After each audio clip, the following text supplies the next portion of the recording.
Ens demanen aquí a la taula que per favor apaguin els mòbils i no mirin els mòbils. És el que diem els alumnes.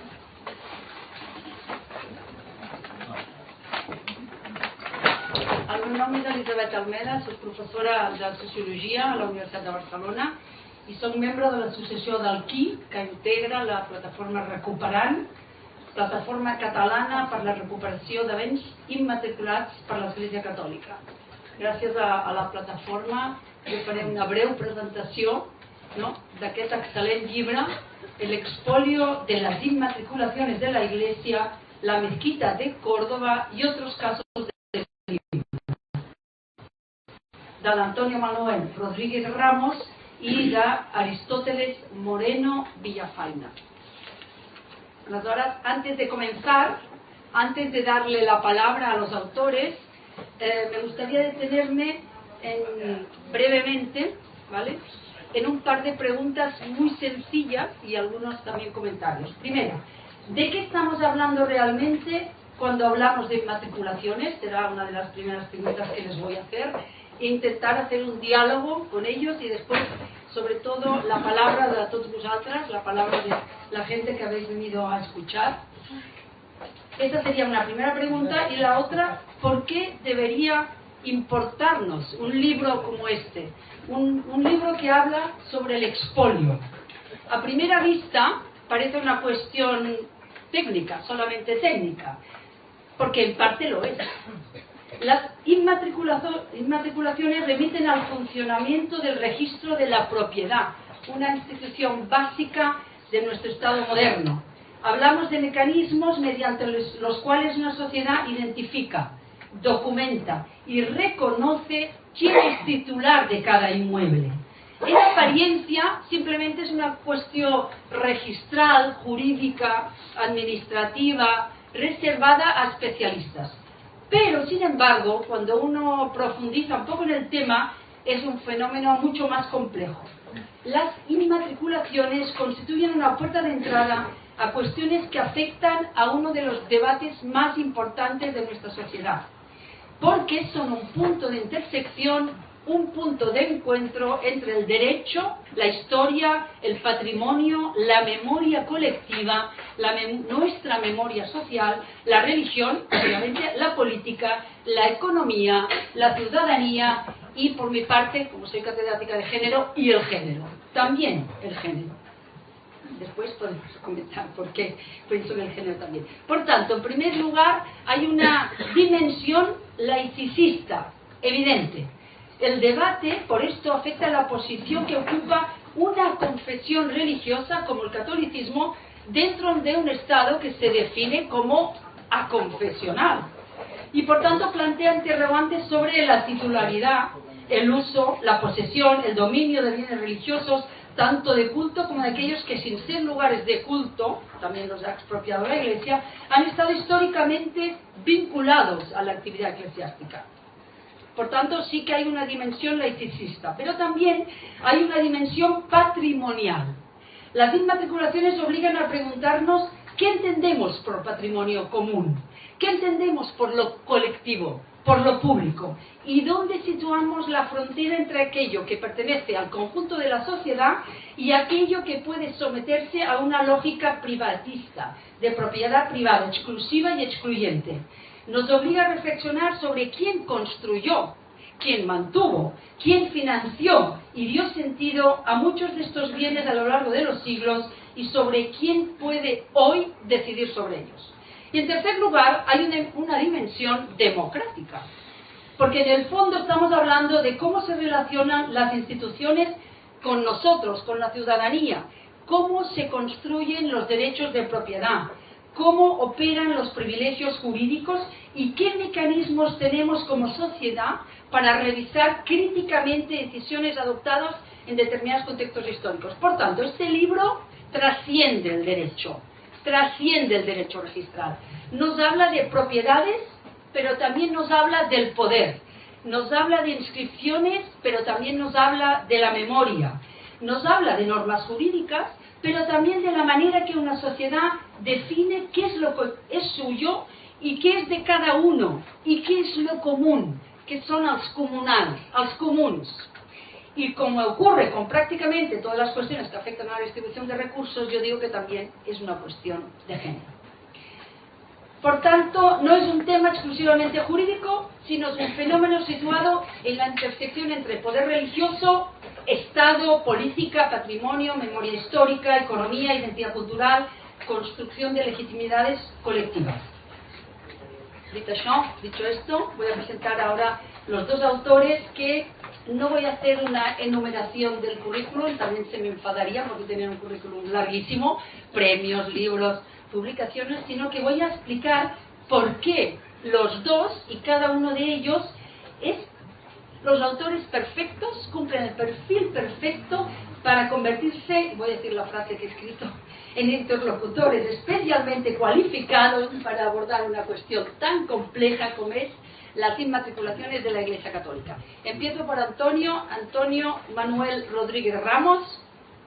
Él es una figura difícil de encasillar. Cuando me pasaron su currículum, que ya lo conozco hace tiempo, pero pensaba que era más tema solamente jurídico, resulta que él está formado como jurista, es doctor en Derecho, profesor titular de la Universidad de Córdoba, pero de Derecho Civil y Agrario. Pero además ha desarrollado simultáneamente una intensa actividad como escritor, poeta, músico, periodista, guionista de teatro, investigador, activista cultural. O sea, su biografía muestra una característica poco frecuente, pero explica esta capacidad de transitar con solvencia entre un mundo académico, que es el mío, pero también entre un mundo de creación artística y un fuerte compromiso social, un fuerte compromiso con la sociedad que le rodea. Ha publicado novela, poesía, ensayo, ha compuesto música, ha participado en documentales, ha colaborado en medios de comunicación de ámbito estatal, ha promovido iniciativas vinculadas a la memoria democrática, a la cultura andalusí y también a los derechos sociales. Esta condición multifacética que tiene Antonio no es un rasgo anecdótico. Creo que precisamente esta manera de tener su trayectoria es una de las claves que le permiten abordar las inmatriculaciones más allá de una lectura estrictamente legal o jurídica. Antonio Manuel entiende que el patrimonio no es únicamente una cuestión de titularidad jurídica, sino también de memoria colectiva, de identidad cultural, de construcción histórica de las comunidades y de las relaciones de poder. Su trabajo previo sobre la herencia andalusí, la memoria democrática, los desahucios, revela una constante, su preocupación por los ámbitos donde las instituciones políticas y nuestras instituciones producen exclusión, producen silencio, apropiaciones indebidas, que terminan naturalizándose con el paso del tiempo, como son las inmatriculaciones. Por ello, en este libro, Antonio aporta una mirada capaz de conectar derecho, historia, cultura, ciudadanía, algo imprescindible para comprender un fenómeno que, como ya he repetido, no se puede entender solo desde una concepción legal o jurídica. Aristóteles Moreno Villafaina es otro polifacético. Si Antonio Manuel aporta una mirada interdisciplinar y creativa, Aristóteles incorpora una segunda cualidad igualmente necesaria: la voluntad de investigar territorios incómodos desde los códigos legales. Periodista y filólogo árabe, formado además en universidades de Marruecos, Irak, Egipto, ha desarrollado durante más de 3 décadas una extensa trayectoria profesional en algunos de los principales medios de comunicación españoles. Ha trabajado en prensa escrita, agencias de noticias, radio, televisión, edición y proyectos vinculados a la memoria oral y a la memoria histórica. Su recorrido profesional revela una característica particularmente relevante para una obra como esta: una constante disposición a explorar cuestiones complejas, conflictivas o escasamente tratadas por los relatos dominantes. Su especialización en el mundo árabe, la historia, la memoria colectiva, los conflictos culturales le ha obligado a trabajar habitualmente en espacios donde las narrativas oficiales suelen ocultar más de lo que explican. Las inmatriculaciones de la Iglesia constituyen precisamente uno de estos temas incómodos. durante décadas permanecieron prácticamente invisibilizadas para la opinión pública, pese a afectar a miles y miles de bienes repartidos por todo el territorio español, como van seguramente a explicar. Cerca de 100.000 inmuebles, 14.000 a Catalunya, aproximadament, entre ells, com ja sabeu, la Basílica de Santa María del Mar, que recuperant, la sucessió recuperant, está también intentando explicar el porqué. Y el Falcones hizo esa serie y ese libro, famoso, pero seguramente también hablará. Investigar este fenómeno exige independencia intelectual y Aristóteles la tiene. Me consta, me han explicado y se nota en sus escritos. Tiene una capacidad para seguir documentación muy compleja, voluntad de cuestionar consensos que teóricamente estaban consolidados, y son cualidades que encajan plenamente con la trayectoria periodística, su trayectoria periodística. Su aportación al libro es la de quien sabe rastrear procesos históricos, documentarlos rigurosamente, hacer periodismo de investigación y explicarlos al público, pero sin renunciar a señalar las relaciones de poder que los sostienen, como hace también Antonio. Por tanto, ya acabando, la principal fortaleza de este libro es la combinación de los dos perfiles. Por un lado, Antonio Manuel aporta la capacidad de interpretar jurídicamente el fenómeno y de comprender sus dimensiones históricas, culturales y simbólicas.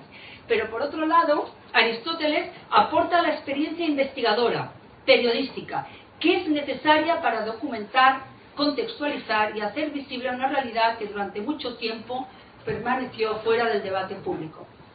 Por eso puede decirse que este libro no está únicamente escrito por un jurista ni únicamente escrito por un periodista. Está escrito por dos autores que reúnen dos condiciones indispensables: una mirada amplia, capaz de conectar disciplinas distintas, una independencia intelectual, una independencia también partidista, y suficiente para abordar sin concesiones un asunto profundamente entrelazado con algunas de las estructuras de poder más influyentes de la sociedad española.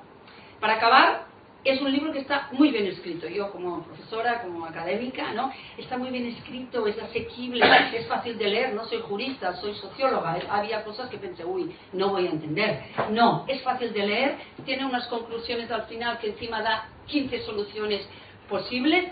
Y, como dice, y ya acabo, la página 3 del libro, la muerte, que me ha gustado mucho, la muerte de los problemas nacionales e internacionales es el olvido. Cavafis. Si leen este libro, ¿no?, que les recomiendo, aquí hay muchos y pueden comprarlo a un precio asequible también. Si leen este libro no va a haber olvido, les va a quedar claro, seguramente están aquí por eso, que la Iglesia Católica en nuestro país ha expropiado miles y miles de inmuebles de manera clandestina y de manera silenciosa. Estamos aquí recuperando estos magníficos investigadores para empezar a hablarlo ya a partir de ahora, ¿no?, que van a ir presentando este libro. Entonces, lo que vamos a hacer es, voy a hacer una pregunta así general, Antonio, y que nos expliques rápidamente, a tu manera y de forma que sea fácil de entender, como haces en el libro, eso de las inmatriculaciones. ¿Desde cuándo y cómo? No te pueden imaginar la sensación de vértigo que tengo después de la presentación que he hecho. Yo no sé si Ari piensa igual, pero yo creo que a partir de ahora solo podemos defraudar, ¿no? Bueno, permíteme, Elizabeth, darte las gracias de corazón por esa presentación tan elocuente, tan vehemente, tan cargada de sensibilidad y de compromiso. Y si me permiten, quisiera pedir perdón y dar más gracias. Quiero pedir perdón porque me encantaría poder charlar y compartir lo que vayamos a reflexionar a partir de ahora en catalán, pero desgraciadamente no lo sé. Así que, si me dan su permiso, lo haré en andaluz, que es mi lengua natural y mi lengua materna.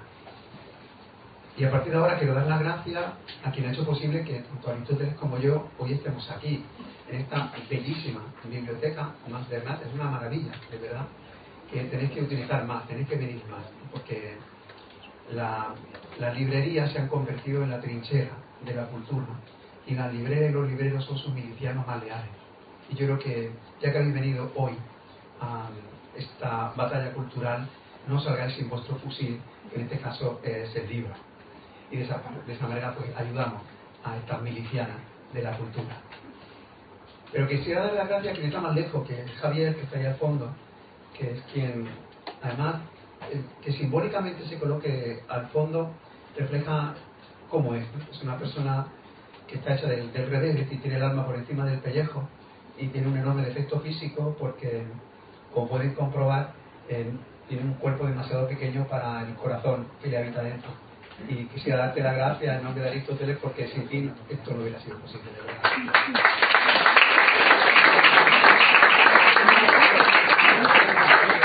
Hay muchísimas organizaciones que también han puesto su granito de arena y seguramente se me van a olvidar muchas, así que yo pido disculpas de antemano, pero bueno, aquí están Micropobles, está Unión de Vallesos, está Europa Laica, está PO de Cataluña, está Recuperan, y bueno, hay muchísimas instituciones que están preocupadas por lo que ha ocurrido, ¿no? ¿Qué es esto de las inmatriculaciones?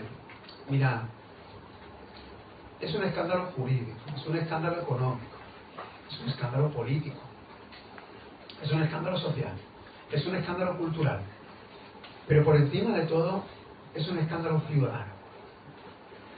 De todos los dolores que provocan estos escándalos, y créanme que estamos hablando del mayor expolio patrimonial que ha sufrido el Estado español a lo largo de su historia, a mí lo que más me preocupe es que a la ciudadanía no le preocupe, que a la ciudadanía no le duela.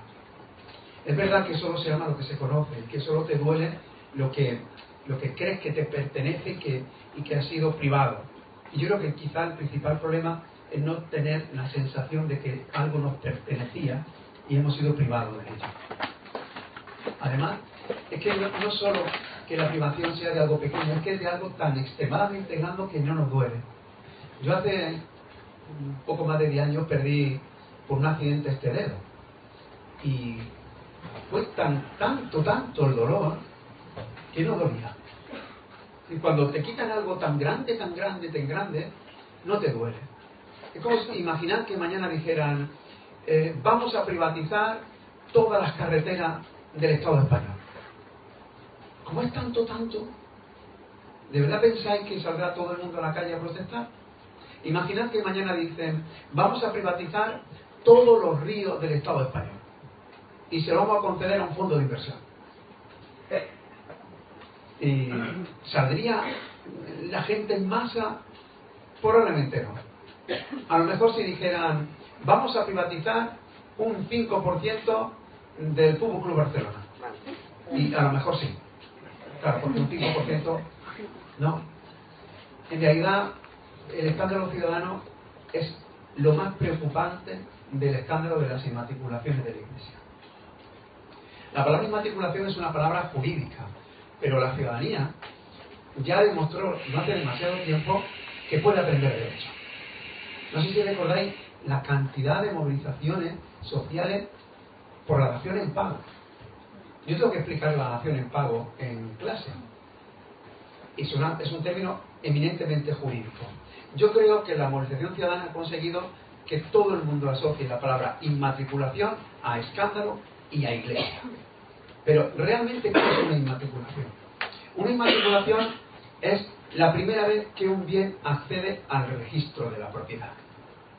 Lo normal es que los bienes que accedan al registro de la propiedad sean bienes privados. El escándalo de las inmatriculaciones proviene por dos vías fundamentalmente. La primera, que han accedido bienes que jamás deberían haber accedido porque nos pertenecían a todas y todos. Y sin embargo, no había una regulación legal específica que así lo determinara. El hecho de que no exista todavía hoy una legislación que establezca en qué caso y en qué condiciones bienes de extraordinario valor histórico y cultural de uso religioso deben pertenecer al dominio público. Cuando digo dominio público, no quiero decir Estado. Quiero decir que no tienen dueño porque nos pertenecen a todos, porque no es de nadie. Han accedido, además de esos bienes que nos pertenecían a todas y todos, muchísimos bienes privados. Y el cauce fue una norma franquista. Voy a hacer un resumen como si pintara con una brocha gorda.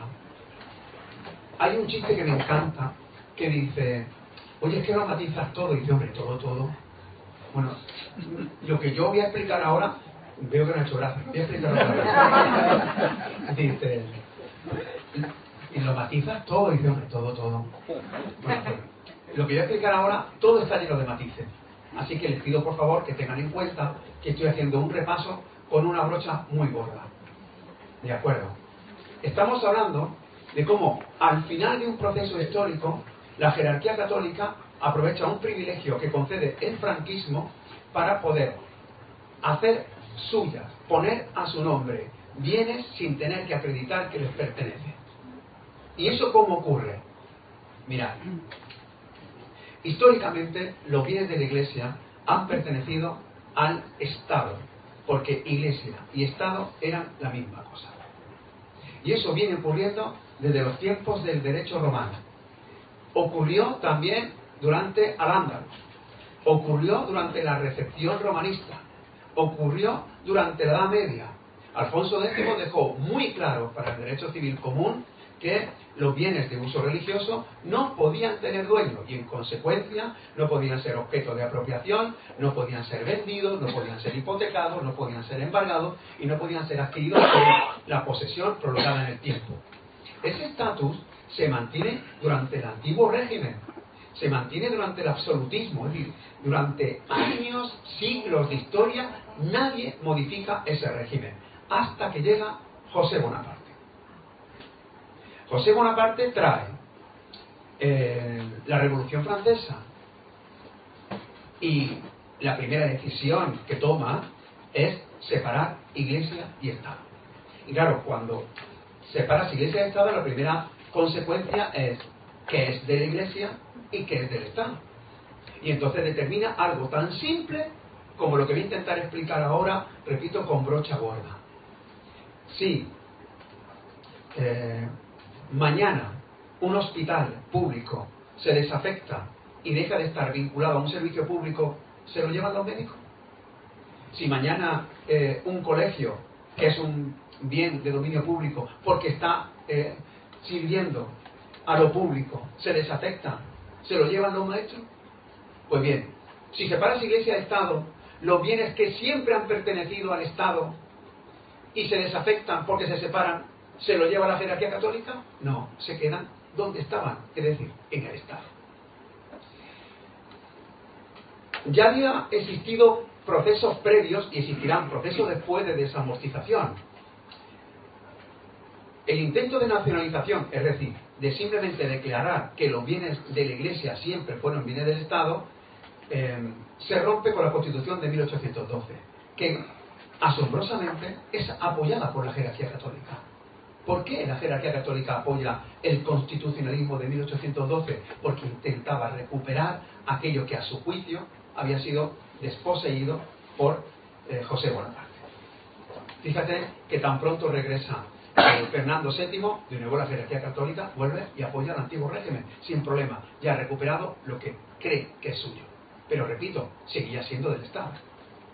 Durante bastante tiempo, cuando llegan los movimientos liberales, la sociedad tenía la certeza de que los grandes problemas que padecía provenían en gran medida de las manos muertas, de bienes que estaban en posesión del municipio y de la jerarquía católica, que estaban en mal estado y que tenían que ser sufragadas todas sus reparaciones con los fondos públicos, que no producían y que encima no tributaban. Entonces tuvieron que ser desamortizadas. Y ahora yo os pregunto, cuando se desamortizaron algunos bienes de la jerarquía católica cobró el justiprecio? ¿Cobró una indemnización a cambio? No. ¿Por qué? Porque eran del Estado. No le estaban quitando nada, eran del Estado. Y eso ocurrió con la desamortización de Mendizábal y no ocurrió exactamente igual con la desamortización de Amador, porque ya se había firmado un concordato con el Vaticano y entonces ya hubo resistencias importantes y Amador aceptó el que a cambio tuvieran una deuda pública. Pero repito, no una indemnización. Luego, el régimen sigue siendo exactamente el mismo desde el derecho romano. Llega la Segunda República, y con la Segunda República vuelve a separarse la Iglesia y el Estado. Pero en ese momento se hacen los deberes, y se legisla, y se dice con la ley de congregaciones religiosas que los bienes, tomando el modelo de la ley Combes francesa, los bienes que han pertenecido históricamente al Estado y que ha usado la jerarquía católica siguen perteneciendo al Estado, especialmente los templos de culto que ininterrumpidamente seguían siendo bienes imprescriptibles, inalienables. ¿Ese régimen cambia con Franco? No. No. La primera medida que toma el dictador es derogar la ley de congregaciones religiosas, es decir, volver a confundir Iglesia y Estado. No olvidemos que en las pesetas, por si alguien lo ha olvidado, se decía que era caudillo por la gracia de Dios, es decir, que Iglesia y Estado eran hermanas siamesas cosidas por el corazón y por el bolsillo. Hasta que llega la Constitución del 78, que vuelve a separar la Iglesia y el Estado, pero no hace los deberes. No lo hace. La Constitución pasa por encima de dos escándalos latentes.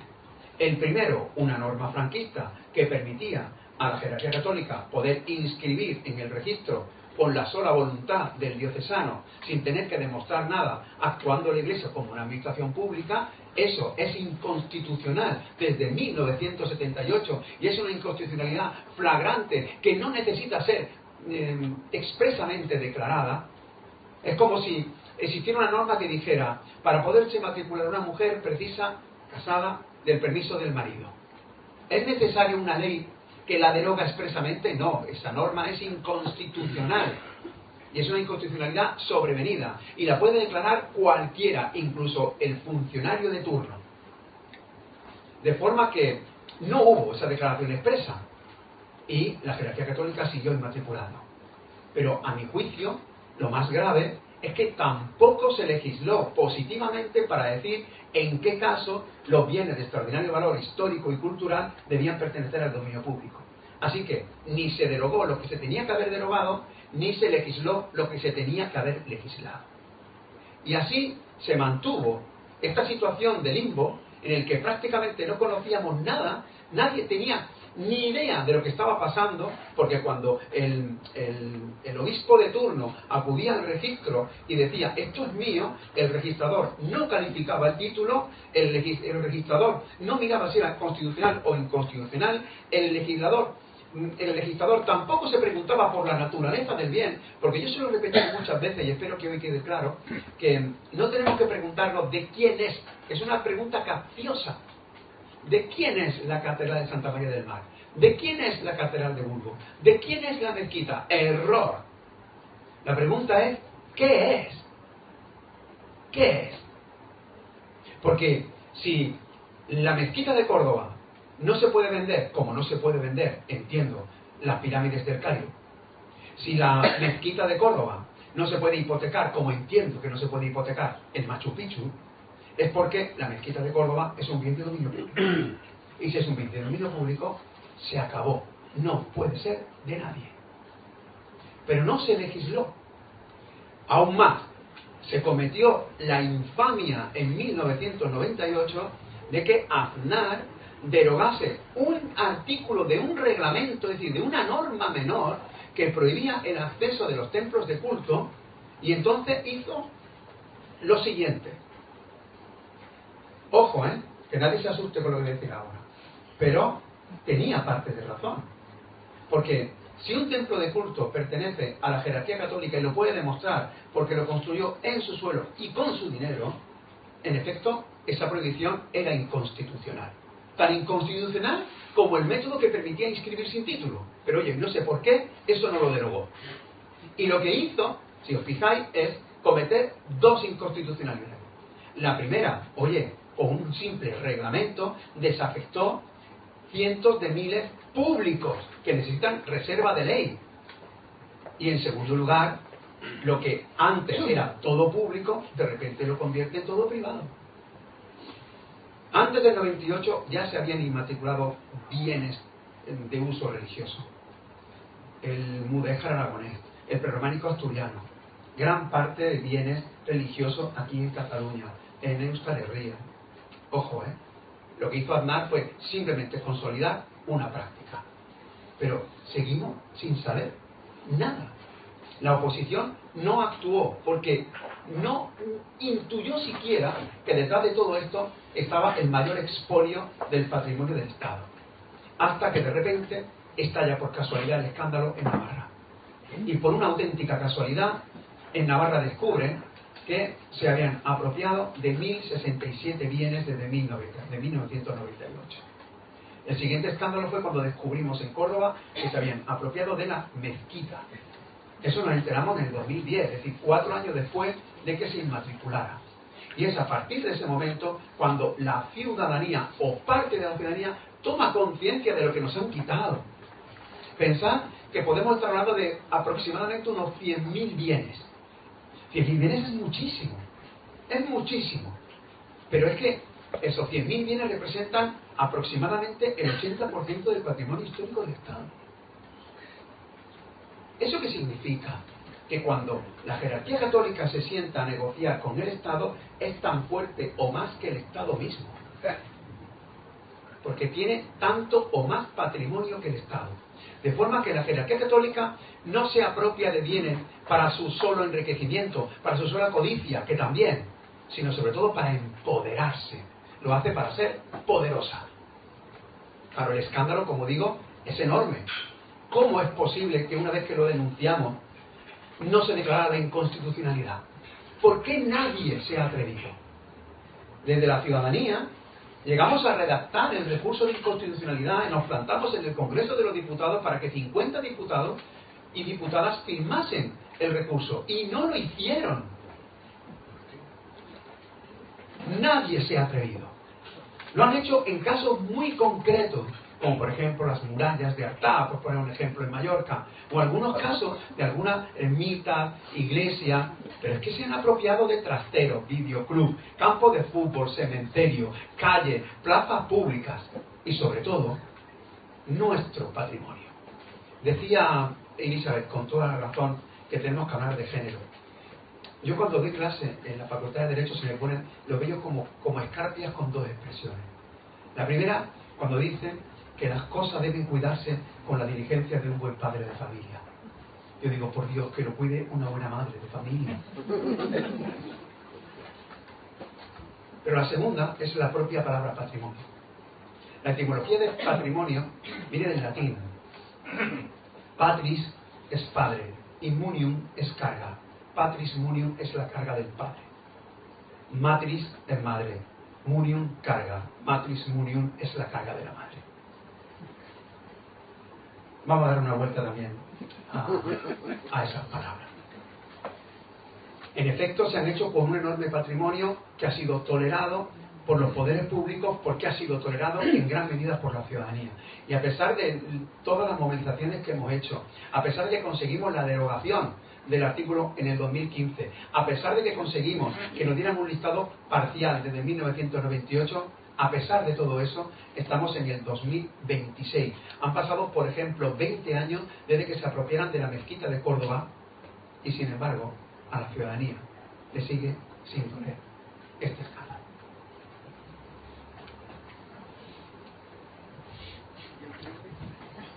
Vale,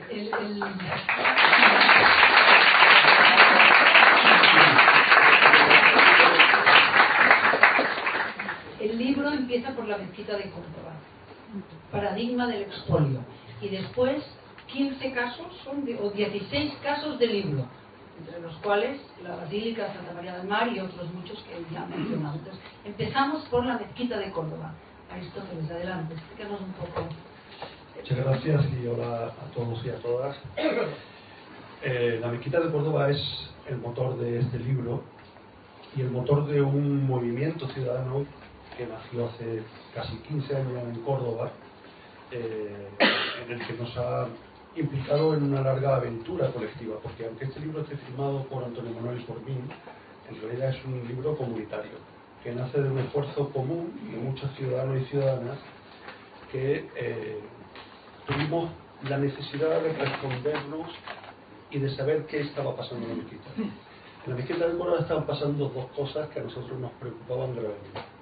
Una la ha explicado Antonio Manuel con mucha claridad, y otra es que a la mezquita le habían borrado el nombre. La Iglesia Católica había puesto en marcha un plan de falsificación histórica absolutamente absurdo y cutre, y quería despojarla de todo su significado islámico y andalusí. Eso, lógicamente, en una ciudad como Córdoba, donde todos los ciudadanos y ciudadanas estamos muy vinculados con un edificio que tiene un influjo muy poderoso sobre la ciudad, que de alguna manera determina nuestro carácter, es un edificio tan grande, tan hipnótico, que a todos nos ha influido desde muy pequeños, ¿no? Y todos los cordobeses, la mayor parte de los cuales, o muchos de ellos son católicos, todos se han vinculado a la mezquita como mezquita de Córdoba. Hay una expresión popular en Córdoba que se ha dicho comúnmente: voy a la misa a la mezquita. Claro, cuando el obispo decide y la Iglesia Católica decide borrar esa memoria y ese significado y ese vínculo con nuestro pasado islámico y andalusí, que forma parte de nuestra ciudad, aquello lógicamente causó un impacto muy importante. Cambiaron todos los trípticos, cambiaron todos los folletos, y hubo un plan absolutamente sorprendente y inexplicable para borrar todos los signos islámicos y andalusíes. Ahí fue uno de los inicios de este movimiento, donde pensábamos que estaba habiendo una desnaturalización del monumento y estaba habiendo una falsificación que la administración pública extrañamente lo estaba permitiendo, ¿no? Con una pasividad. Y otra de las cosas que nos movilizaron fue efectivamente la privatización del edificio. Cuando aquello sucedió, la inmensa mayoría de las personas no sabíamos qué significaba la palabra inmatriculación. Nosotros aprendimos todo de Antonio Manuel, porque es profesor de Derecho Civil, y porque él fue el primero que consiguió la nota simple, que publicó en un periódico de Córdoba en 2009. Claro, tuvimos que aprender porque no sabíamos, y éramos ciudadanos que no teníamos herramientas, ¿no? Pero nos parecía un atropello tan fuerte que formamos un grupo ahí en un fenómeno de inteligencia colectiva que durante casi 15 años nos ha permitido crecer mucho en conocimiento, investigar, indagar. Hemos visitado archivos, documentación, fuentes históricas, hemos tenido que aprender de leyes administrativas, de la Consejería de Cultura, para saber cuáles son los márgenes que teníamos y cómo podíamos impugnar todo eso que estaba sucediendo, ¿no? Que por un lado era una apropiación física del edificio, pero también simbólica, y nos sentimos obligados a desactivar, o por lo menos a poner un debate público sobre la mesa, y yo creo que en gran medida lo hemos conseguido. De hecho, al cabo del tiempo, la Iglesia Católica tuvo que recular, tuvo que cambiar otra vez todos los folletos y devolver parcialmente la historia del edificio. En un momento tan absolutamente absurdo que en los folletos que declaraban como Catedral de Córdoba, que aquello a los cordobeses nos dejaban muertos, ¿no? Es como llamar a la Alhambra Palacio Carlos V, ¿no? Y es tomar la parte por el todo, ¿no? Que cuando la ciudad está tan vinculada con ese nombre y con su significado histórico, que los folletos aquellos que publicaron, cuando activaron ese plan tan sorprendente, a la mezquita le llamaban intervención islámica en la catedral. Claro, es como si llamaran algo de aquí intervención hidráulica de un pantano. Nosotros, bueno, todo aquello nos obligó primero a formar una plataforma que tuvo mucho éxito, que logramos recaudar 400.000 firmas de toda España. Recaudamos muchas firmas de personajes muy influyentes de la cultura, de la historia, de la universidad, y conseguimos un impulso muy fuerte que los propios medios locales y no solo locales, durante un tiempo vinieron periodistas del New York Times, de Le Monde, de Guardian, de muchas partes de Europa, porque se instigó un debate muy interesante que tenía muchas aristas. La Iglesia no tuvo más remedio que dar marcha atrás en ese sentido, porque lógicamente había hecho algo injustificable. Desde el punto de vista incluso meramente mercantil, ¿no? La inmensa mayoría de los ciudadanos que visitan Córdoba buscaban la mezquita, y cuando llegaban a la mezquita, los guardas jurados, por indicaciones del propio cabildo catedralicio y el obispo, decían: aquí no hay ninguna mezquita, y entonces aquí está la catedral. Y muchos se iban a otro lugar a buscarla, porque pensaban, claro, eso provocó un desorden y una incertidumbre tremenda, ¿no? Nosotros hemos estudiado y hemos, entre todos, el colectivo ese, ¿no?, que hemos seguido durante todo estos años luchando, y en el libro ahí yo creo que hemos logrado reunir en 175 páginas. Es el capítulo primero. Yo creo que ahí hemos intentado ser rigurosos y exhaustivos, porque teníamos la necesidad de, cuando saliéramos con todo ese material, fuera un material contrastable, comprobable, y que no estuviera expuesto a mucha gente que no se iba a leer a que viera lagunas, ¿no? Ahí hemos tenido y hemos desarrollado pruebas que yo creo que hemos, a lo largo de la historia, lo hemos metido en archivos, pero hay un elemento que yo creo que es más importante y que se ve a simple vista, y es el propio conjunto monumental, que fue construido en el año 785 por el Estado Omeya, y esto es muy importante, y el tribunal lo acaba de subrayar, que fue un monumento o un templo construido con el tesoro público para una función pública. Esto es muy importante, entenderlo tanto en su concepción como a lo largo de la historia. Es decir, el culto islámico en ese momento era el culto oficial del Estado, y por lo tanto lo que allí se estaba dando, aunque no se entendía en ese momento así, era un servicio público, exactamente igual que lo puede ser la salud o la educación.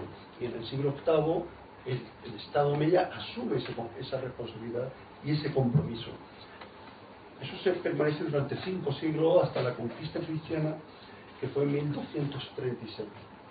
Y Fernando III, cuando entra ahí, el primer sitio donde se dirige a la mezquita de Córdoba, para poner el blasón de la corona de Castilla en lo alto del Miapete, en signo de posesión. Lo que hace el rey es cambiar el Islam por el catolicismo como nuevo religión que va a tener esa funcionalidad, pero el estatus administrativo y jurídico siguió manteniéndose exactamente, porque el templo siguió siendo un templo con una función pública para un uso público del nuevo orden político. Y esto es muy importante para conocer y para comprender, perdón, no se escucha bien, lo que ha sido las inmatriculaciones y lo que ha sido el culto católico a lo largo de la historia, prácticamente primero hasta la República y después hasta 1978. El culto católico ha sido durante todo este siglo el culto oficial del Estado, y por lo tanto un servicio público donde las administraciones han tenido la obligación y la han desarrollado con recursos de todos los ciudadanos para seguir manteniendo ese servicio público durante mucho tiempo. De tal manera que la Iglesia Católica, y tal como ha explicado perfectamente Antonio Manuel, ejercía una función pública fundamental del Estado, que era el cobro de impuestos. La Iglesia Católica asumió el cobro del diezmo, y asumió el cobro del diezmo a todos los ciudadanos, independientemente de su religión. Por lo tanto, estaba funcionando como un brazo administrativo del Estado. Y hay una parte de ese diezmo que se llama las tercias de fábrica, que es una tercera parte que se dedicaba expresamente y exclusivamente a la construcción y mantenimiento de los templos. Es decir, los templos históricamente en un país donde el culto católico ha sido el culto oficial del Estado, lo pagábamos todos, lo han pagado nuestros antepasados. Eso era el funcionamiento en un Estado donde efectivamente la Iglesia y el Estado eran casi la misma cosa. No se dudó nunca de que el catolicismo era el culto obligatorio prácticamente en casi toda la época de todos los ciudadanos. Eso se interrumpe en 1837.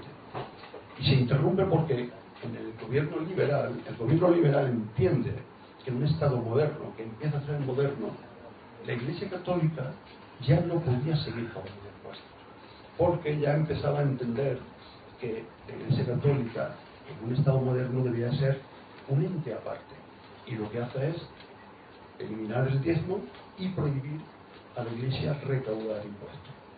Pero claro, el Estado seguía siendo católico, oficialmente católico. ¿Y qué es lo que hizo? Asumir esa competencia directamente del Estado. Y a través del Ministerio de Justicia y Culto abordaba de forma directa la construcción y mantenimiento de los templos. Es decir, todo ese gran legado cultural que se ha construido a lo largo de los años, en gran parte, por lo menos los grandes edificios, han sido estatales o con la contribución decisiva del Estado, hasta 1931, donde la República asume una nueva orden liberal y entiende que la Iglesia Católica ya hay que separarla. Efectivamente, Francia lo hizo en 1905, con la ley Pons, con la ley de separación Iglesia-Estado, y si separarse Iglesia-Estado es porque estaban juntas y porque formaban parte del mismo cuerpo administrativo.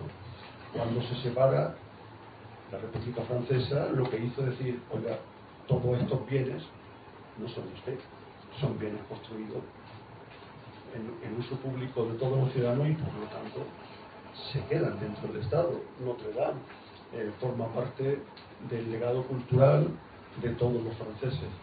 Eso en España se interrumpe con Franco, pero Franco efectivamente anulando, no se oye. Ahora sí, perdón.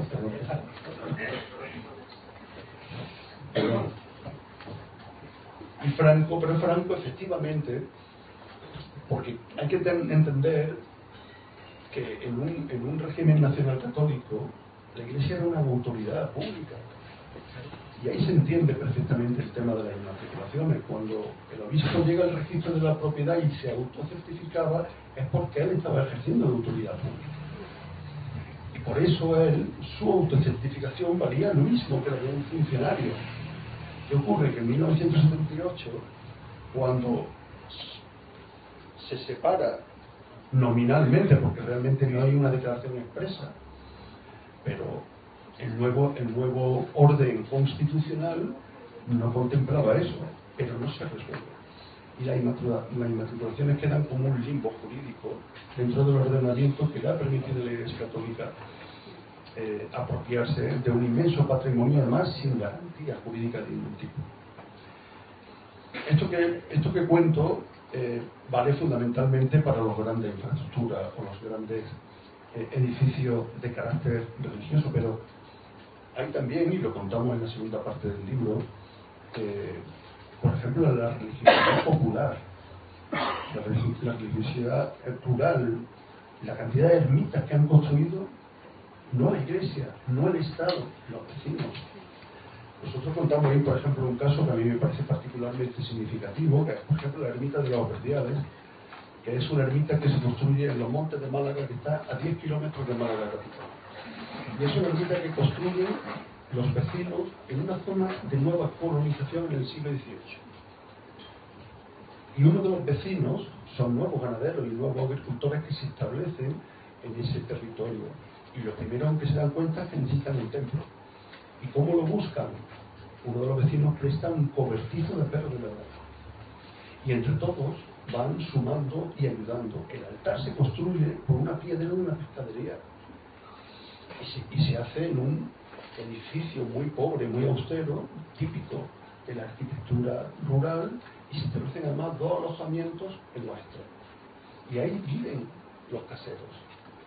Y eso permanece así durante siglos y se convierte en la ermita de los Verdiales, que en Málaga es uno de los centros de la religiosidad popular más importantes y más conocidos de Málaga. Y llega a manos, a través de muchas sucesiones, de un señor que se llama Andrés Jesús Palomo, que es taxista y albañil. Y en el año 2003, este señor se dirige al registro de la propiedad y aporta 11 documentos mercantiles, donde se demuestra claramente que él ha ido comprando, porque además él es nieto de uno de los propietarios, él agrupa un montón de parcelas y se queda con todo el edificio, invierte 30.000 euros en reformar, pone y renueva la sacristía, o sea, y era suyo. Varios años después, en diciembre de 2012, llega el obispo de Málaga al registro de la propiedad, a un bien que ya estaba registrado a propiedad de un privado. Y el hombre saca su autocertificado episcopal y, sin que el registrador se opusiera, registra la ermita, porque lo que hace el señor es sorprendente. Para registrar la ermita y respetar el resto de la parcela que era del señor, inventa una parcela nueva más pequeña y se la apropia, y el registrador de la propiedad se la permite. Y el dueño de la ermita se entera poco después. Claro, él no entraba a su sombra. ¿Cómo es posible que mi propiedad se le haya quedado el obispo? Él intenta hablar con el obispado y el obispado se queda. Claro, y le dice: ve al juzgado si quieres. Esto es mío porque yo tengo un autocertificado que me autoadjudica a mí la propiedad de esto. Esto ha pasado en muchísimos ermitas y en muchísimos bienes de menor entidad donde la gente estaba absolutamente indefensa. Meterte en una batalla judicial con el obispado no es cualquier cosa. Hay que tener muchos recursos económicos y capacidad de sostener un litigio jurídico muy largo. Eso pasó, por ejemplo, y voy a terminar ya con esto, en un caso que es clave en el tema de las inmatriculaciones de la Iglesia, que es el caso de Urquieza. En el año 1978, un empresario, y aquí está la diferencia, compra una finca en Palencia. Y en la finca había una serie de edificaciones: una casa, unas novias, una acequia y una iglesia procedente de un monasterio desamortizado. El señor compra toda la finca al registro de la propiedad y la adquiere sin ningún problema. 16 años después, el obispo se presenta en el registro de la propiedad y se queda con los edificios, sin la oposición del registro. Hizo lo mismo que la ermita. Claro, ¿qué pasó? El propietario, que era un empresario y que no se iba a quedar callado, fue al juzgado. ¿Y qué dijo el juez? Que la razón la tenía el obispo. Y el obispo no tenía un solo papel para demostrar que era suyo, solamente un autocertificado episcopal expedido por él. Y él recurre a la Audiencia Provincial de Palencia. Y la Audiencia Provincial de Palencia le da la razón al obispo.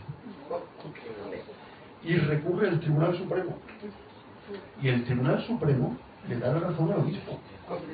Y el Tribunal Constitucional le da la razón al obispo. Pero ¿cuál es la diferencia con el caso de la ermita de los Verdiales? Que él tenía recursos económicos para sostener una batalla judicial. Y se fue al Tribunal de Derechos Humanos de Estrasburgo, al Tribunal Europeo. Y 20 años después, en el año 2014, de que el obispo se quedara con su propiedad, en una sentencia histórica, el tribunal le da un varapalo al gobierno español por haber permitido la arbitrariedad de las inmatriculaciones físicas y condena al Estado a pagar 600.000 euros al propietario. Y el Estado, en vez de conseguir devolver al propietario un bien que no era claramente de la Iglesia, del dinero de todos nosotros, le paga 600.000 euros al propietario y la Iglesia se la queda el obispo. Y hoy en día la Iglesia sigue siendo el obispo. Esa sentencia del Tribunal de Derechos Humanos fue la que precipitó 6 meses después, que el gobierno de Mariano Rajoy se diera cuenta, no se dio cuenta, que era claramente inconstitucional. Y la derogó. Afortunadamente está derogada. Pero ¿qué ocurrió? Que todos los bienes de los que se ha apropiado la Iglesia siguen siendo de la Iglesia en una suerte de amnistía registrada.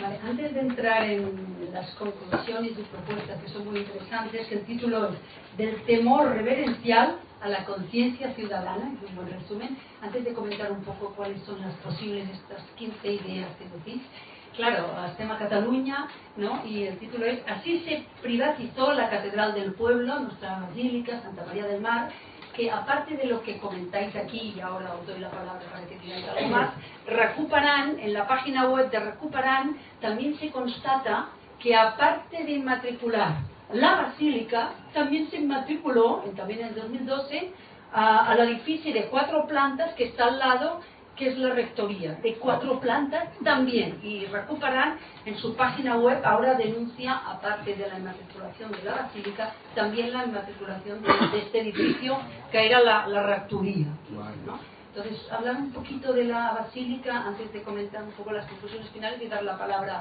a la gente, ¿si os parece? Bueno, nosotros hemos planteado el libro para que sea lo más asequible posible. Estoy respondiendo a tu pregunta. Entonces, hemos hecho como una especie de zaguán, como una especie de entrada de la casa, en la que ponemos en contexto el escándalo, para que quien no tiene ni idea, pues nada más entrar en el libro, pues de una forma asequible entienda qué es lo que está ocurriendo. Inmediatamente después, ya que entramos en la casa, en mi casa antiguamente, eso pasaba en muchas casas de Andalucía, había como el salón de visita, que era la parte más grande de la casa y la que menos se utilizaba, ¿no? Y en este caso el salón de la visita es la mezquita. Entonces hemos dedicado al caso paradigmático, a la punta del iceberg, hemos dedicado la mayor parte del libro, porque hemos entendido que si se comprende lo que ha ocurrido con la mezquita, vamos a entender prácticamente todos los casos. Y luego porque el caso de la mezquita te duele en los ojos, porque a la gente le cuesta entender que una iglesia no es de la iglesia. Pero tú tienes que echar un rato y explicárselo. Aunque tú les digas, mira, la catedral de Colonia es del Estado alemán, la catedral de Lisboa es del Estado de Portugal, la catedral de Notre Dame es del Estado francés, la abadía de Westminster es del Estado británico y la mezquita de Córdoba es de uno mismo. Claro. ¿Y eso por qué? Bueno, pues mira, voy a intentar explicártelo. Mira, porque es que resulta que una iglesia no tiene por qué ser de la iglesia. De la misma manera que un campo de fútbol no es de su futbolista, ni siquiera del club, puede ser del ayuntamiento. Claro. Y empieza a entenderlo, ¿no? Entonces hemos dedicado esa parte. Y luego hemos hecho una serie de supuestos que son simplemente ejemplos, porque son tantos y tantos, que al final decidimos, mira, vamos a poner unos ejemplos de libros. Entonces, cuando vayáis a leerlo, pues puedes hacerlo de forma salpicada, como una especie de rayuela jurídica. O sea, empieza por este capítulo, y así lo entiendes, ¿no? Y luego termina con el análisis jurídico que yo he intentado, con la ayuda de Alice, que sea lo más asequible posible. Pero claro, no deja de ser derecho, ya sabéis que el derecho, como en la copla, es un nublado de tinieblas que es nada. Entonces, uno de esos casos es la Catedral de Santa María del Mar y otro es el escándalo de la protección de los bienes de los fallesos en Cataluña. Son dos casos muy parecidos en lo que ya hemos explicado antes. Imaginad que entre todos y todos los que estamos aquí decidimos construir una librería y ponemos nuestro dinero y traemos los ladrillos y traemos el cemento y la estructura y compramos los libros y montamos la librería y nos ponemos a trabajar nosotros y después llega la Biblioteca Nacional de España y la inscribe a su nombre. ¿A que no puede ser? ¿Verdad? Como que te estalla la cabeza, ¿no? Pues exactamente eso es lo que ha ocurrido con la Catedral de Santa María del Mar. Es decir, es una catedral que ha sido construida por el pueblo, para el pueblo. y que ha sido apropiada, y aquí viene la clave, en el 2012. Es que claro, no es una apropiación que ocurrió en el siglo XVII, en el siglo XVIII, en el siglo XIX, que no. Que una catedral que empieza a construirse en el siglo XIV ha sido privatizada en el 2012, es decir, hace 4 días. Eso ha ocurrido delante de nuestras narices. Y además ha ocurrido, en este caso, quiero que todo el mundo lo sepa, mientras que la inmensa mayoría de las inmatriculaciones se han hecho de forma clandestina, opaca, de forma desleal a las administraciones públicas y a la ciudadanía, si tan tuya es la mezquita de Córdoba, cuando vas a registrarla, ¿por qué no lo haces público? ¿Por qué no se lo dice a la ciudadanía de Córdoba? ¿Por qué no se lo dice al ayuntamiento? ¿Por qué no se lo dice a la Junta? ¿Por qué lo haces de tapadillo? Bueno, pues en el caso de la Catedral del Mar se hace de tapadillo, pero el registrador se lo comunica al ayuntamiento y se lo comunica a la Generalitat. Y no hicieron nada.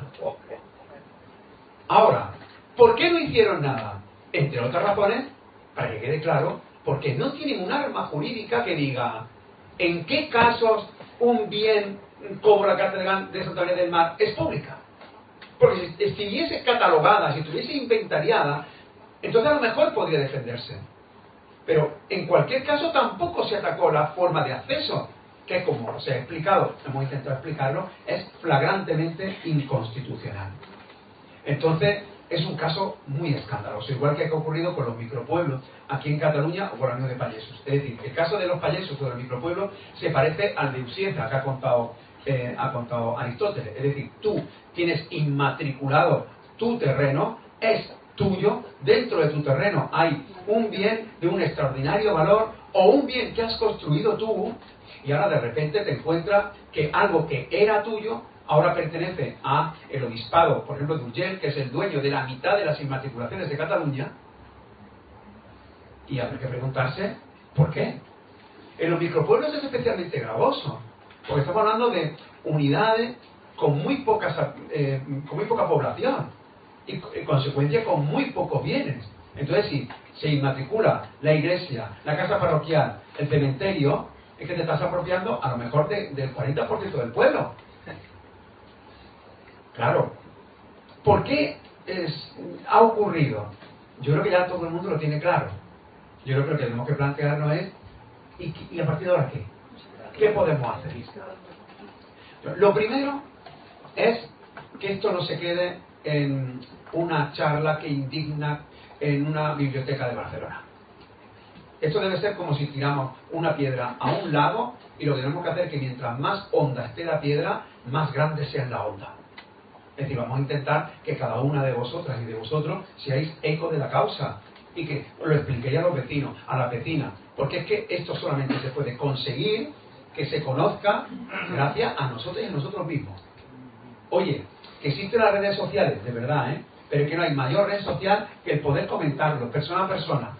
Porque te van a decir, pero bueno, esto es de la iglesia, pero bueno, ¿cómo haces de la iglesia?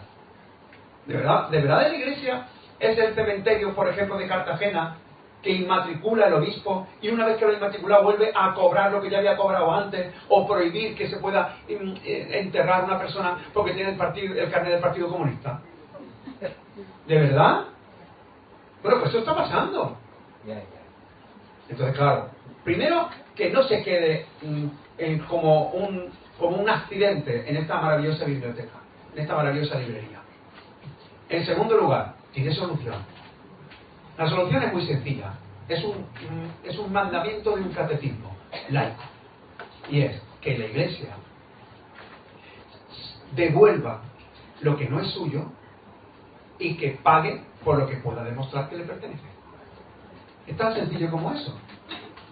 Entonces, todas las inmatriculaciones practicadas desde 1978 son nulas porque son inconstitucionales. Mirad qué lógica tan compleja. Desde el 78, ¿un obispo es un funcionario público? No. Desde el 78, ¿la iglesia es una administración pública? No. En consecuencia, todas las inmatriculaciones son nulas por inconstitucionalidad sobrevenida. ¿Le estás quitando algo a la iglesia? No, porque no lo tenía. Y ahora, a partir de mañana, Si quieres hacer la tuya, pues demuestra que es tuya y la inscribes como cualquier otro mortal. Es decir, vas al registrador y dices, es mía porque tengo tal título, porque tengo tal título, porque tengo tal título. Entonces se encontrará que en muchos casos no hay título. Bueno, pues que a partir de ya se legisle y que se diga los bienes de extraordinario valor histórico y cultural, aunque sean de uso religioso, especialmente los declarados patrimonios de la humanidad, son bienes de dominio público, porque no pueden ser ni enajenados, ni hipotecados, ni embargados, ni pueden ser adquiridos por usucapión.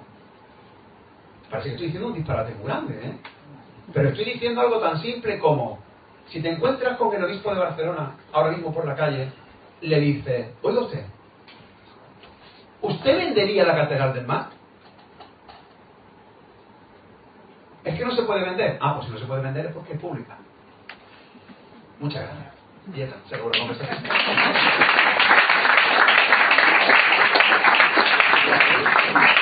Entonces hay que hacer esas dos cosas. Y ahora, ¿cómo se puede hacer? Es muy fácil. Lo acaba de comentar Aristóteles, invocando la sentencia del Tribunal Europeo de los Derechos Humanos. ¿Por qué? Si hace falta un precedente judicial, es que ya existe. Cuando ha explicado antes Ari cómo una empresa tuvo que ir al Tribunal Europeo de los Derechos Humanos, en verdad no contó la parte clandestina de la historia, que es la siguiente. Como ha dicho Ari, perdió en el juzgado, perdió en la audiencia provincial, fue al Tribunal Supremo y le exigieron una fianza exorbitante, fue al Tribunal Constitucional y dijo, ¿cómo puedo litigar por esto si me está escribiendo? Esto está vulnerando mi derecho a tutela judicial efectiva. Y entonces, en ese momento, por favor, escuchen bien, porque esto es muy técnico, pero quiero que me entiendan. Entonces, en ese momento, la empresa tenía dos opciones: o ir contra la Iglesia en el Tribunal de Justicia de la Unión Europea. En ese caso, la sentencia hubiera sido vinculante y aplicable de forma inmediata en nuestro derecho, como ocurrió, por ejemplo, cuando se ganaron las cláusulas abusivas, o ir al Tribunal Europeo de los Derechos Humanos y atacar al Estado y decirle, lo que ha pasado es por culpa tuya, que han mantenido una legislación inconstitucional. ¿Por qué no fue contra la Iglesia? Porque no sabe por qué razón intuyó que perdería.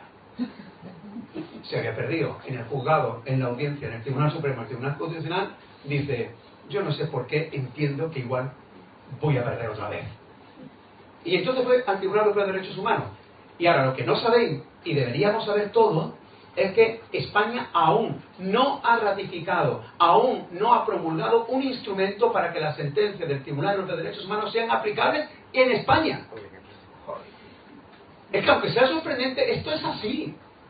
Entonces, España perdió, el Estado español pierde ese juicio y lo que le obliga el Tribunal Europeo de Derechos Humanos es a que derogue la norma, pero a que devuelva el bien. Y a que devuelva todos los bienes que se han inmatriculado así. Entonces, ¿qué hizo el Estado español? Derogó la norma, pero no cumplió nada de lo demás. Y es por eso por lo que le exige una indemnización. Como no me cumple, Tribunal Europeo de Derechos Humanos condena a una indemnización que hemos pagado todo y al final el obispo de Palencia sigue teniendo la repita. Claro, en realidad esa sentencia es un símbolo, porque aunque no se ejecutó, sí que es verdad que el derecho europeo nos da la razón. Es decir, tú puedes ir a cualquier tribunal y decir, voy a atacar ese bien invocando esa norma del Tribunal Europeo de Derechos Humanos. Ojalá alguien se atreva a colocar una cuestión prejudicial europea. Eso sería lo ideal. Que alguien se atreviese en un bien flagrante, en un bien clarísimo, que los hay así. Por ejemplo, un bien comunal en Navarra, de los que están inventariados como bienes comunales. Oye, que sepáis que cuando hemos atacado bienes que evidentemente eran públicos, como por ejemplo cuando se apropiaron del triunfo de San Rafael en Córdoba, que era un bien que estaba inventariado como público, no os preocupáis que de repente, como el mago pop, sacan de la chistera algo que dicen que no, que eso es un error. Es decir, hay una corriente jurisprudencial para cerrar el asunto. Esa es la realidad. Hay dos casos que personalmente a mí es que me revuelven las tripas como jurista, porque claro, yo estoy enseñando a mis alumnas y a mis alumnos a decirles que con la palabra se puede hacer justicia. Oye, cada día me cuesta más trabajo. Hay un aforismo francés que dice que el derecho civil sirve para que los ricos roben a los pobres y el derecho penal para que los pobres no roben a los ricos. Bueno, pues la jerarquía católica utiliza los dos de una forma maravillosa y se quedaron con 2 plazas en Canarias. 2 plazas públicas, inventariadas como públicas, mantenidas como públicas. Oye, y los jueces le dieron la razón. Entonces, ¿cuál es el mensaje que están lanzando? Que si vais a litigar en España, vais a perder siempre. Permitidme, porque está delante de nuestra compañera Ana Freisa, y quiero compartir con vosotros un caso de estos que también te sangran. Mirad, uno de los mecanismos de apropiación de la mezquita no es solo el hacer la mía, sino el que simbólicamente todo eso es una catedral. Y entonces una de las decisiones que se tomó por parte del obispo fue retirar una celosía para que pudieran entrar los pasos de Semana Santa. Para eso, esa celosía es una parte de un bien declarado Patrimonio de la Humanidad. Es como si dijera que para que entrase, pues no sé, una obra de teatro hay que destruir 2 cariátides. Para que se entienda. Bueno, pues, ¿quién dio la licencia para que pudieran romper y destruir esa celosía? La dio el ayuntamiento cogobernado por el Partido Socialista e Izquierda Unida y la Junta de Andalucía gobernada por el Partido Socialista. Y se retiró la celosía. Entonces, esa retirada fue impugnada y el Tribunal Supremo declaró que es nula. Además me estoy explicando con cierta ambigüedad. Dijo que era nula. Madre mía, que se habían vulnerado la ley, que el permiso que se dio no se tenía que haber dado nunca. Y ahora entiendo que entre vosotras y vosotros, aunque no seáis doctores en Derecho, pero seguro que tenéis en la cabeza, bueno, pues si era nula, que se reponga, ¿verdad que sí? Yo creo que, vamos, que estoy diciendo algo realmente asombroso. O sea, el Tribunal Supremo ha dicho, se retiró, eso es nulo. Bueno, pues, que se reponga. Oye, pues nadie pide que se reponga. ¿Sabéis quién lo pidió? La Plataforma Ciudadana. Lo pide la Plataforma Ciudadana. Y nos condenan a 2.000 euros de costas por haberlo pedido. Y por supuesto nos quitan la razón. Es decir, un obispo se apropia de la mezquita por 30 euros y el Tribunal Supremo nos condena a 2.000 euros a quienes defendemos que se restaure una puerta que tú dijiste que se había retirado de manera ilegal. Una plataforma que tiene 0 euros. Por supuesto, una plataforma que tiene 0 euros. Es decir, ese es el estado de cosas. Bueno, entonces, ¿cómo se vence un estado de cosas así? Con conciencia ciudadana. O sea, hace falta conciencia ciudadana. Es decir, los políticos no meten mano en este asunto porque entienden que no hay alguien que les sople detrás, alguien que les empuje. Nadie siente la presión, porque en el fondo no se toma como un verdadero escándalo con el tamaño que es. Porque claro, llegará un momento, quizá no hoy, pero dentro de 100 años, que nuestros nietos o nuestras nietas verán cómo empiezan a venderse los bienes de la Iglesia. Y cuando eso ocurra, ¿qué? Que teníamos razón, ¿no? Hay un proverbio japonés que dice que de nada sirve tener la razón antes de tiempo. Pues yo pienso que sí. Yo pienso que sí. Para que sea, para que mi nieto diga, pues esto lo dijo mi abuelo. ¿No? Bueno, pues vamos a intentar, vosotros, abuelas y abuelos del universo, de los futuros nietos y nietas que tendrán la razón, vamos a intentar que no tengamos que esperar 2 generaciones, ¿no? Así que os imploro encarecidamente 2 cosas. La primera es que para que tengáis conocimiento de este asunto, compréis el libro y así ayudáis a las libreras y a los libreros. Y en segundo lugar, que no caigan en saco roto y que verdaderamente sea una causa como la que es. No es una causa anticlerical, creedme, es una causa de defensa de la legalidad constitucional y del patrimonio público.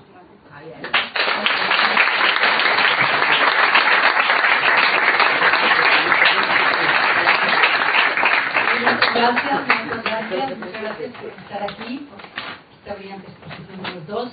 Donem la palabra a las personas. ¿Vale? ¿Dónde está el micrófono? Ah, pues ahí hay una. ¿Dónde van?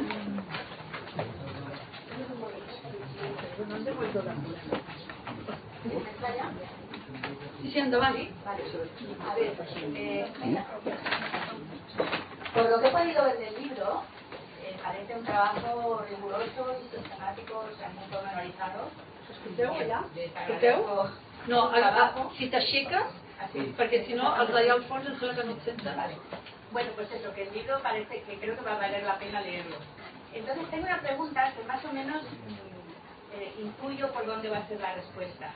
Y es que a tenor de lo que estabais explicando, yo siento una curiosidad por saber si esta circunstancia de las inmatriculaciones, supongo que se debe haber dado sobre todo en este país por la especificidad de su trayectoria histórica.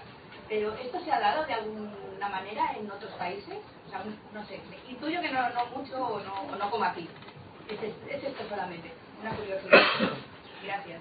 Bueno, de hecho sabes bastante más Antonio Manuel que yo, pero el poco conocimiento que tengo, nosotros hemos aplicado posiblemente el dispositivo de inmatriculación desde el punto de vista jurídico posiblemente no exista en otros sitios exactamente igual. Lo que sí sabemos y hemos constatado es que en Francia resolvieron esta cuestión en 1905, que en Portugal fue un acuerdo concordado y que en muchos países sudamericanos con las revoluciones liberales se resolvió esto en el siglo XIX. Y ahí en muchos casos, y Antonio Manuel lo conoce seguramente mejor que yo, los bienes eclesiásticos, sobre todo los bienes no patrimoniales, sino bienes de uso público, son estatales en la mayor parte de los casos. No podría decir ahora mismo qué países, pero con toda seguridad México, seguramente los países de Centroamérica. No, prácticamente toda América Latina. Claro que hay una cuestión, hay que tener en cuenta que la Iglesia Católica, no solamente en España, sino en Sudamérica, en la Edad Media y en el siglo XVII, se quedaron con un gran parte del territorio de los países. El número de casas y de vivienda y de bienes que tenían eran tremendas. Aquí la desamortización cambió un poco eso, ¿no? Pero en Sudamérica, con las revoluciones liberales, se dieron cuenta del enorme poder y posesión que tenía la Iglesia, y eso se resolvió en ese momento, no de forma concordada, lógicamente, sino por las revoluciones liberales. El tema de la inmatriculación como dispositivo jurídico, yo creo que eso no existe en muchos sitios. Es una lacra de este país, vaya. Solo de aquí. De acuerdo, ya me lo imaginaba. Més preguntes, comentaris? Allà al fons, dos.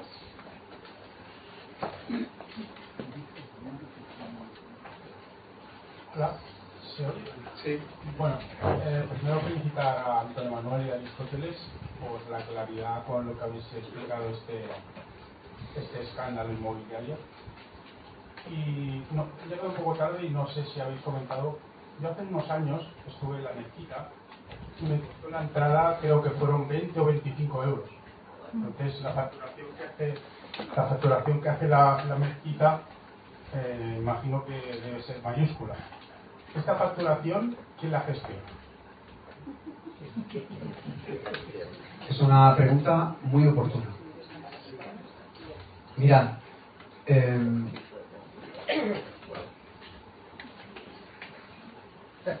desde un punto de vista técnico,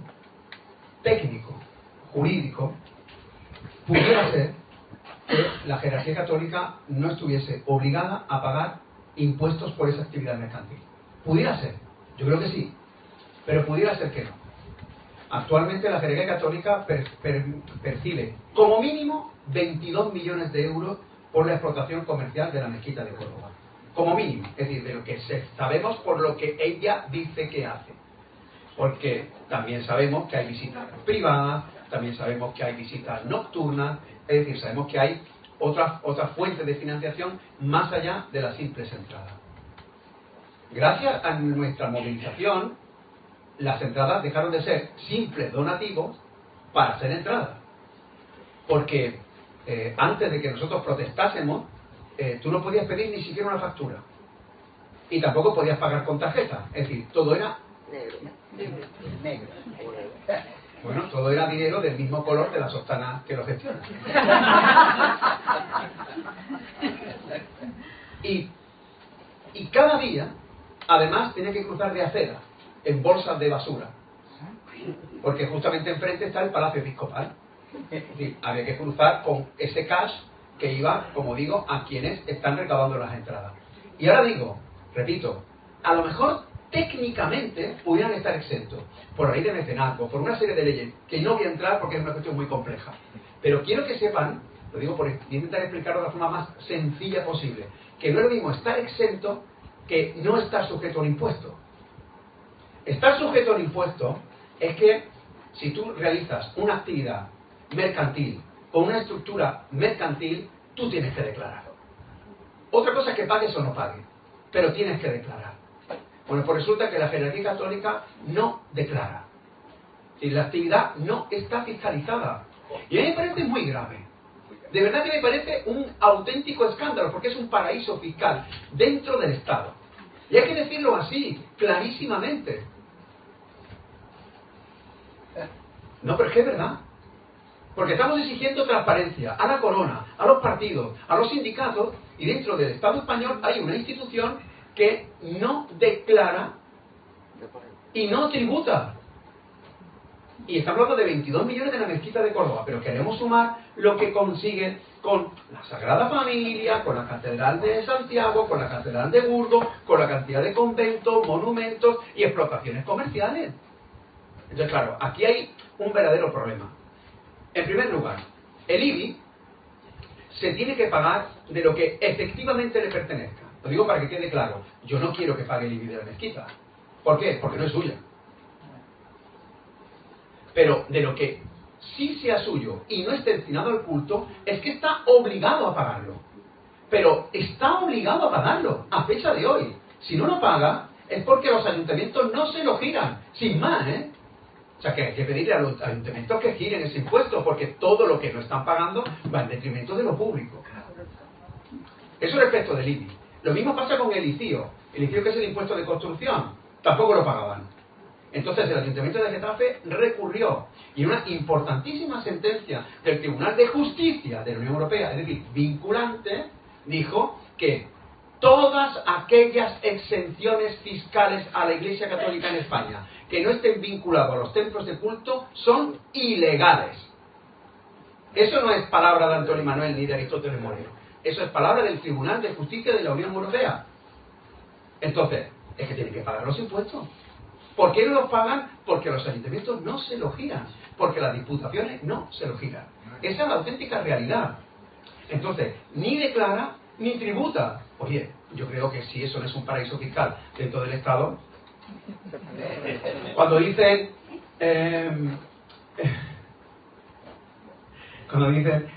eso de pagar religiosamente, igual hay que cambiar de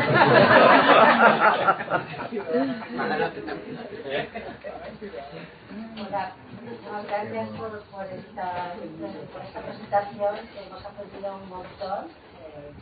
Mi pregunta iba por el mismo sentido de la que acaban de hacer, por lo tanto no la repito, pero la quería relacionar también, que no sé, cuando hay que hacer reparaciones o hay un accidente, de estas reparaciones, ¿quién se encarga? Por ejemplo, hace poco un incendio dentro de la mezquita y llegó a la prensa y lo leímos, ¿no?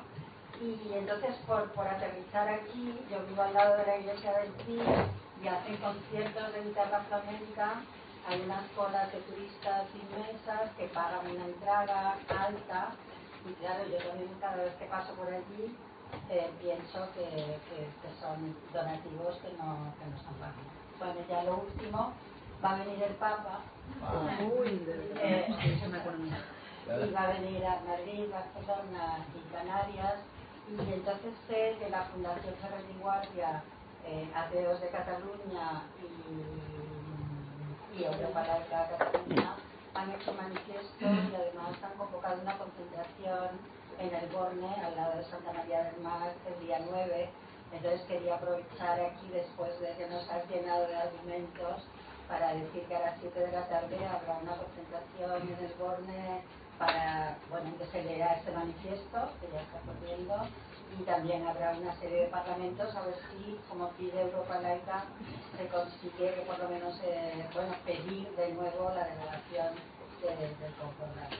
Pero la pregunta sería esta de las reparaciones, o como son bienes culturales, ¿cómo está esto?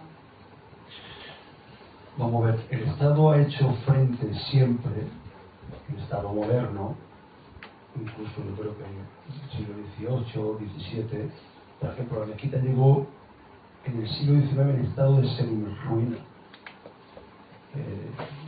Nosotros hemos trabajado, hemos estudiado en hemerotecas del momento, y quien acudió en ayuda y en auxilio por el Estado, por supuesto.